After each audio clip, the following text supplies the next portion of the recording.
गोस्वामी जी मानस में आगे लिखते हैं कि राम जी ने तो अपने द्वारा कुछ गिने चुने लोगों का कल्याण किया। राम जी के स्पर्श ने गिने चुने लोगों का कल्याण किया। राम एक तापस तिय तारी, नाम कोटि खल कुमति सुधारी। राम एक तापस तिय तारी। राम जी ने तो केवल एक तपस्विनी अहिल्या का उद्धार किया अपने चरणों की रज के स्पर्श से। लेकिन राम जी के नाम ने नाम कोटि कल कुमति सुधारी। राम जी के नाम ने करोड़ों करोड़ों लोगों के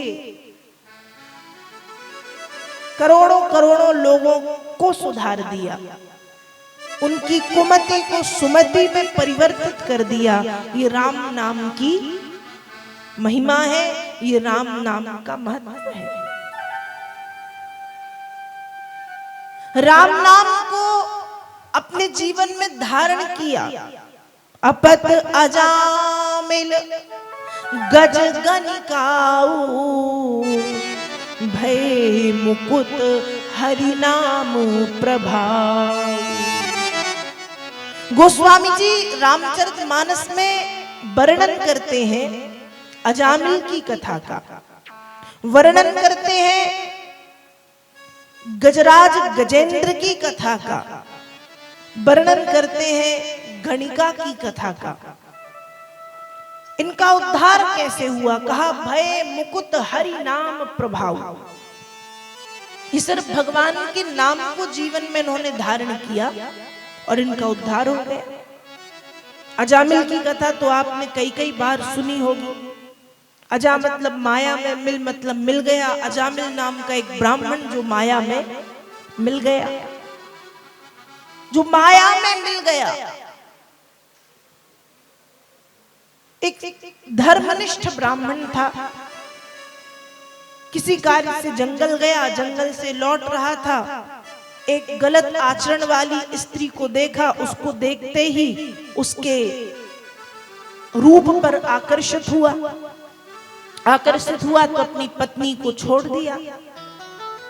धर्म पत्नी का त्याग कर उस गलत आचरण वाली स्त्री के संग में रहने लगा।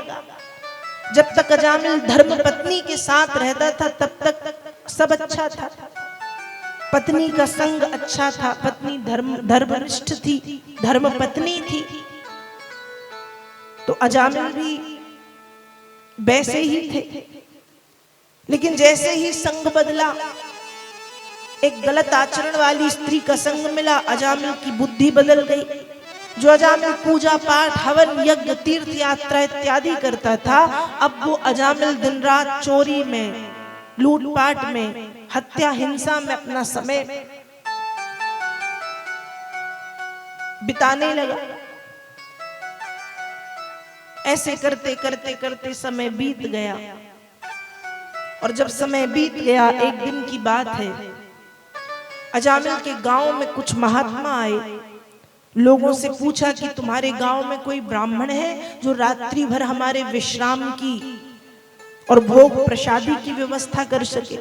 हाँ हाँ है। लोगों ने कहा हाँ हाँ है। और अजामिल का मजाक बनाते हुए उसके घर का पता बता दिया। अब महात्मा जन जब पहुंचे, अजामिल को आवाज लगाई, अजामिल बाहर आया। अब अजामिल था तो पापी, लेकिन जैसे ही महात्माओं को देखा तो अजामिल के जो पूर्व जन्म के संस्कार थे वो जाग गए। ये जो बचपन के संस्कार थे वो जाग गए, क्योंकि जो बचपन में संस्कार डाल दिए जाते हैं वो वृद्धावस्था तक बने रहते हैं। बीच में किसी कारणवश हो सकता है हम उन्हें भूल जाएं, लेकिन जैसे ही समय आएगा हम फिर अपने संस्कारों पे चल देंगे। तो अजामिल बीच में भटक गया, लेकिन जैसे ही महात्माओं को सामने देखा अजामिल को याद आ गया, अरे ये तो वही है जिनकी मैं खूब सेवा करता था। और अजामिल ने रात्रि भर उन महात्माओं के विश्राम की और भोजन की अपने घर में व्यवस्था की। सुबह होते ही जब संत जन जाने लगे, अजामिल ने प्रणाम किया। संतों ने कहा हम जा रहे हैं। अजामिल ने कहा ठीक है। दूसरी बार कहा हम जा रहे हैं, कहा ठीक है। तीसरी बार कहा हम जा रहे हैं। अजामिल समझ गया अब ये दान के बाद कुछ दक्षिणा चाह रहे हैं, कुछ दान दक्षिणा चाह रहे हैं। तो अजामिल ने कहा कि हे महात्मा जी, मैं ठहरा एक चोर, चोरी हत्या डकैती लूटपाट करके अपना पेट भरता हूं और अपने परिवार का।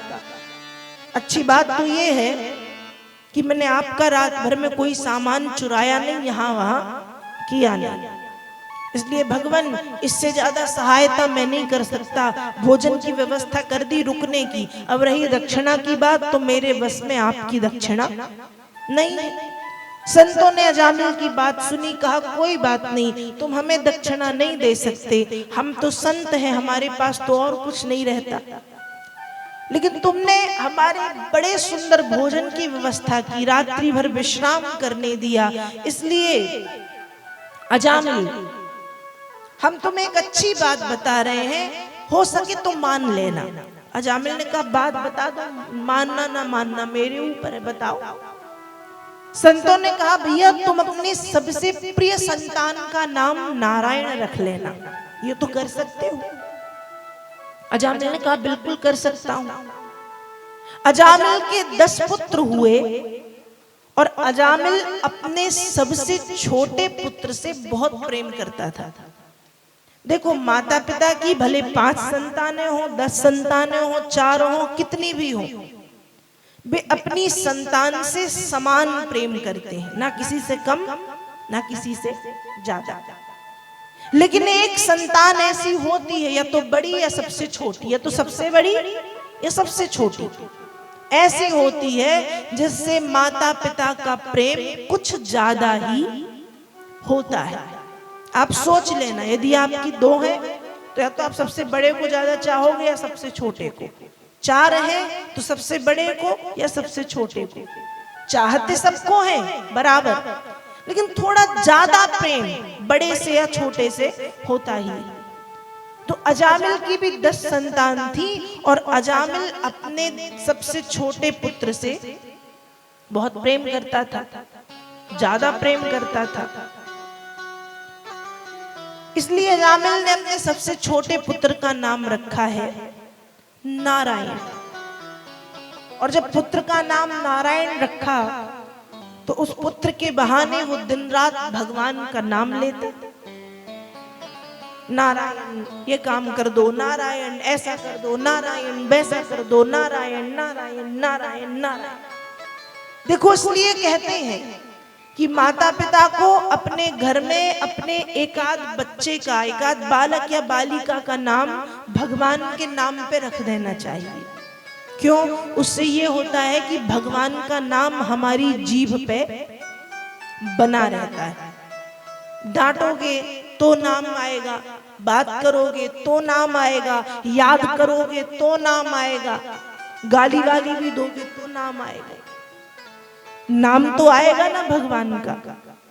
इसलिए पुराने समय में हमारे जो बुजुर्ग थे, आप देखना पुराने समय में जो बुजुर्ग थे, वे अपने यदि बालक बालिका है तो किसी एक आध का नाम भगवान के नाम पे रख देते थे कि घर गृहस्थी में समय तो मिलता नहीं भजन करने का, कम से कम ऐसे ही भगवान का नाम लेते रहेंगे।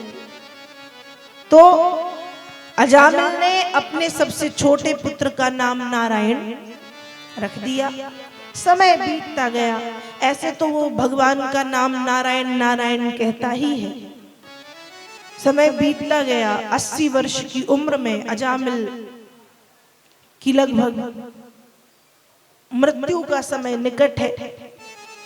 बीमार अजामिल खाट पर पड़ा कराह रहा है और उस समय अजामिल को लेने के लिए यमराज के दूत आते हैं, जिनकी संख्या 3 है, दिखने में भयंकर है, काले काले वस्त्र पहने हैं और अजामिल के स्थूल शरीर से सूक्ष्म शरीर को खींच रहे थे और अजामिल को कष्ट हो रहा है और अजामिल जोर जोर से चिल्लाता है, नारायण नारायण नारायण।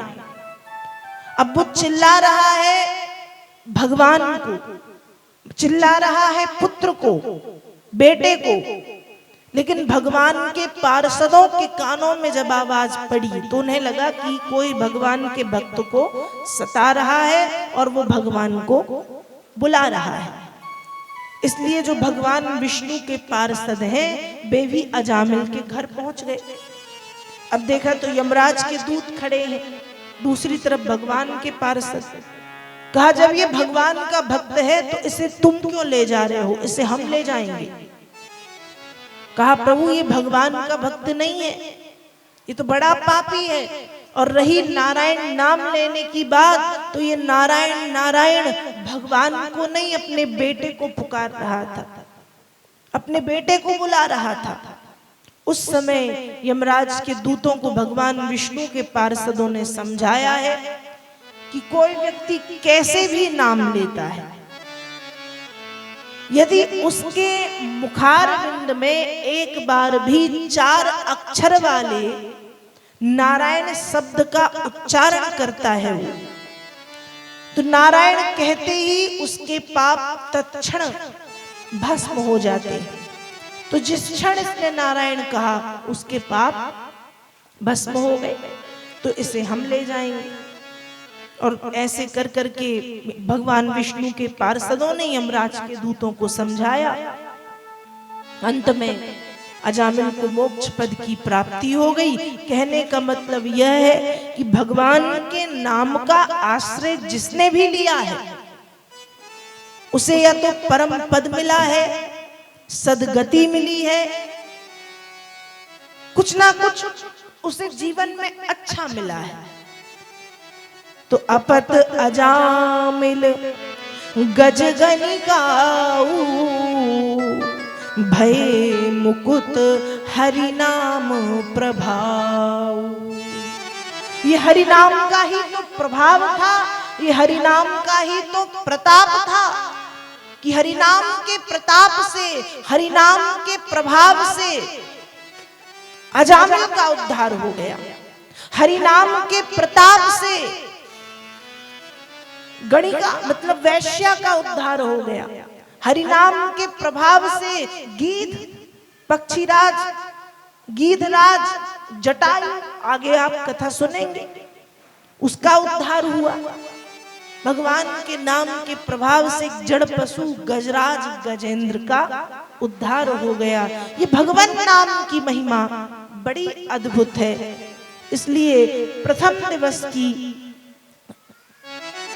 राम कथा आपसे यही कहती है कि भगवान के नाम की जो महिमा है वो अपार है, वो अनंत है, वो अद्वितीय है, अपरंपार है। भगवान के नाम की महिमा अद्भुत है। इसलिए व्यक्ति को भगवान के नाम का आश्रय लेना चाहिए। ये राम नाम महामंत्र है जिसका आश्रय भगवान शंकर ने लिया। ये राम नाम महामंत्र है जिसकी महिमा को श्री गणेश जी महाराज ने जान लिया। ये राम नाम महामंत्र है जिसकी महिमा को ब्रह्मर्षि वाल्मीकि ने जाना। ये राम नाम महामंत्र है जिसका आश्रय अजामिल जैसे पापियों ने लिया और उनका भी तारण हो गया, उनका भी उद्धार हो गया। तो ऐसी राम कथा